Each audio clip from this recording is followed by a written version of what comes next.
5 अक्टूबर को हरियाणा में विधानसभा के चुनाव के लिए मतदान हुआ था।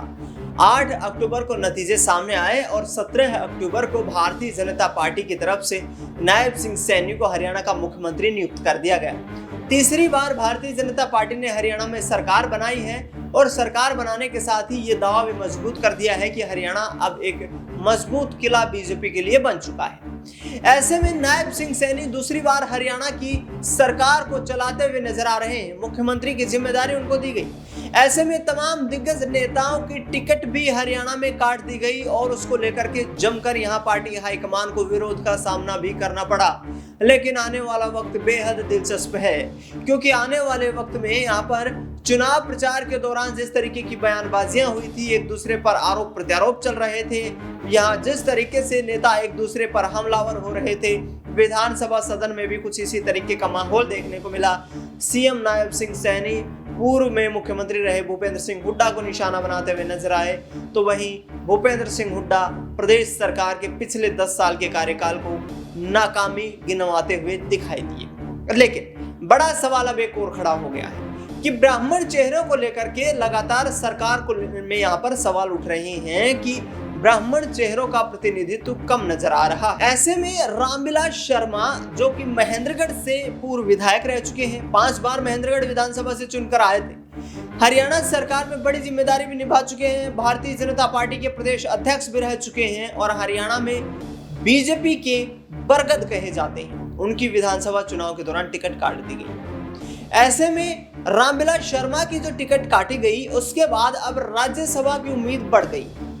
उन्हें यह उम्मीद है कि वह राज्यसभा जाएंगे और वहां पर जाकर के बीजेपी का प्रतिनिधित्व करेंगे और हरियाणा के लिए कोई अच्छा काम करेंगे। लेकिन उनको चुनौती का सामना कहां से करना पड़ रहा है? चुनौती का सामना उन्हें कुलदीप बिश्नोई से करना पड़ रहा है, जो खुद भारतीय जनता पार्टी में शामिल है। आपको बता दें कि कृष्ण लाल पंवार, जिन्होंने पानीपत की इसराना विधानसभा सीट से विधानसभा का चुनाव लड़ा, हरियाणा सरकार में कैबिनेट मंत्री बन जाते हैं। हरियाणा में एक राज्यसभा की सीट खाली हो जाती है। ऐसे में अब रामविलास शर्मा का यह दावा है कि वे राज्यसभा जाएं, लेकिन पूर्व मुख्यमंत्री मनोहर लाल खट्टर कहीं ना कहीं उनके रास्ते में रोड़ा बनते हुए दिखाई दे रहे हैं।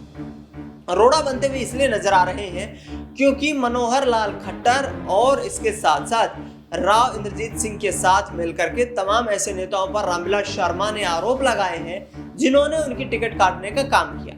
रामविलास शर्मा ने इशारों में कहा कि पूर्व मुख्यमंत्री मनोहर लाल खट्टर ने राव इंद्रजीत सिंह की जनसभा में जाने से मुझे मना किया। इसके साथ साथ नांगल चौधरी के पूर्व विधायक रहे राव अभय सिंह यादव, इसके साथ साथ बात करें तो महेंद्रगढ़ से विधायक बने कंवर सिंह यादव, इन तमाम नेताओं ने मिलकर के मेरे खिलाफ रणनीति बनाई और ऐसे में भारतीय जनता पार्टी हाईकमान से मेरा टिकट कटवाने का काम किया। लेकिन आने वाले वक्त में मैं यहाँ अपनी लड़ाई लड़ूंगा, महेंद्रगढ़ की लड़ाई लड़ूंगा और हरियाणा की लड़ाई लड़ने का काम करूंगा। उन्होंने कहा कि मैंने प्रदेश अध्यक्ष रहते हुए पहली बार हरियाणा में पूर्ण बहुमत की सरकार बनाने में अपना सर्वोत्तम न्योछावर कर दिया। मुख्यमंत्री के तौर पर मनोहर लाल खट्टर की ताजपोशी कर दी गई, क्योंकि उस वक्त राव इंद्रजीत सिंह ने कहा था कि हमारे पास करीब 7 से 8 विधायकों का समर्थन है। ऐसे में हम बीजेपी की सरकार को धराशाही कर सकते थे यदि मुख्यमंत्री की कुर्सी हमें नहीं दी जाती। लेकिन हमने पार्टी के अनुशासन में रहकर ही राजनीति की और रणनीतियां बनाई। राजनीतिक रणनीतियां बनाते हुए हमने मजबूती के साथ प्रदेश सरकार को चलाने का काम किया। लेकिन मनोहर लाल खट्टर ने 2019 और 2024 में मेरे खिलाफ षड्यंत्र रचा।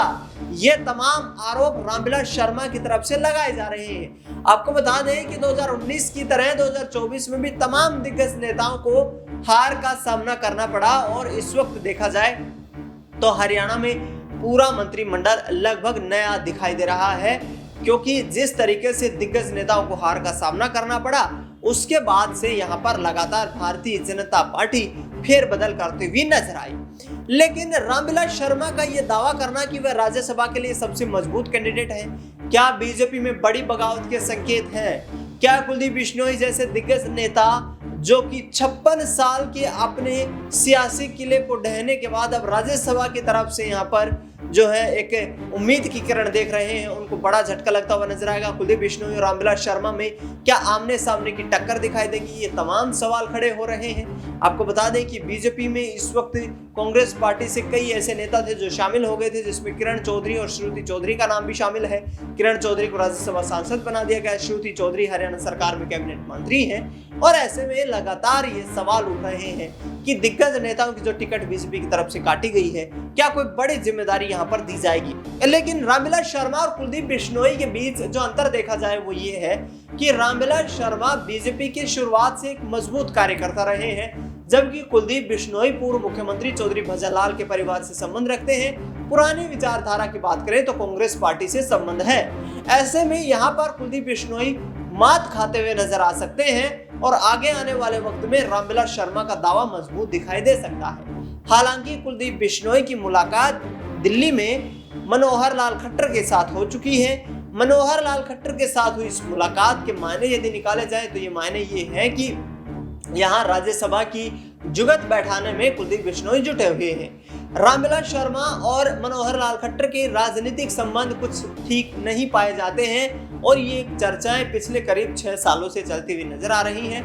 वर्ष 2018 में जिस तरीके का माहौल देखने को मिला था, उसके बाद रामविलास शर्मा और मनोहर लाल खट्टर के बीच लगातार 36 का आंकड़ा देखने को मिला। हालांकि दोनों नेता खुलकर के एक दूसरे पर कोई बयान देते हुए नजर नहीं आए, लेकिन अंदर खाने से जो खबरें सामने आई है वो यही है कि दोनों नेताओं ने यहाँ पर एक दूसरे को ठिकाने लगाने के लिए तमाम प्रयास किए हैं। आपको बता दें कि मनोहर लाल खट्टर ने करनाल विधानसभा लोकसभा सीट से चुनाव लड़ा था, करनाल से सांसद बने और उसके बाद केंद्र में ऊर्जा मंत्री की जिम्मेदारी उनको दी गई। ऐसे में भारतीय जनता पार्टी ने विधानसभा चुनाव हरियाणा में जो टिकट वितरण का फॉर्मूला अपनाया, उसमें मनोहर लाल खट्टर को विशेष तवज्जो दी गई और उसी के आधार पर टिकट वितरण किया गया। लेकिन राज्यसभा सीट को लेकर के, सीएम पद को लेकर के या फिर मंत्रिमंडल में शामिल करने को लेकर के, ब्राह्मण चेहरे का प्रतिनिधित्व को लेकर के यहाँ पर लगातार सवाल खड़े होते हुए नजर आ रहे हैं। रामविलास शर्मा के साथ साथ आपको बता दें कि राम कुमार गौतम जो खुद एक ब्राह्मण चेहरा है, वो भी मंत्री पद की मांग करते हुए नजर आ रहे हैं। तो साफ तौर पर यह संकेत है कि नायब सिंह सैनी के लिए आगे आने वाला वक्त आसान तो नहीं रहने वाला है।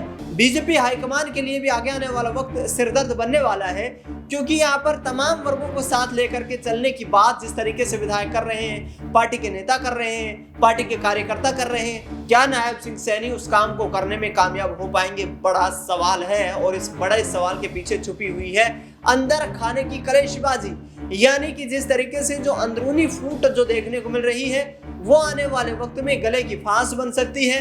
अब देखना ये होगा कि हरियाणा में एक राज्यसभा की सीट पर किसकी ताजपोशी हो पाती है।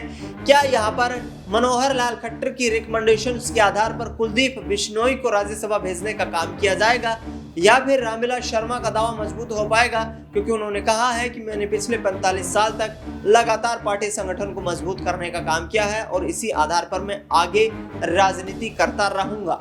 अब देखना ये होगा कि आखिरकार भारतीय जनता पार्टी हाईकमान किस तरीके के फैसले लेती हुई नजर आती है। फिलहाल इस खबर में इतना ही। देश दुनिया की तमाम बड़ी खबरों के लिए आप देखते रहिए SPN 9 न्यूज।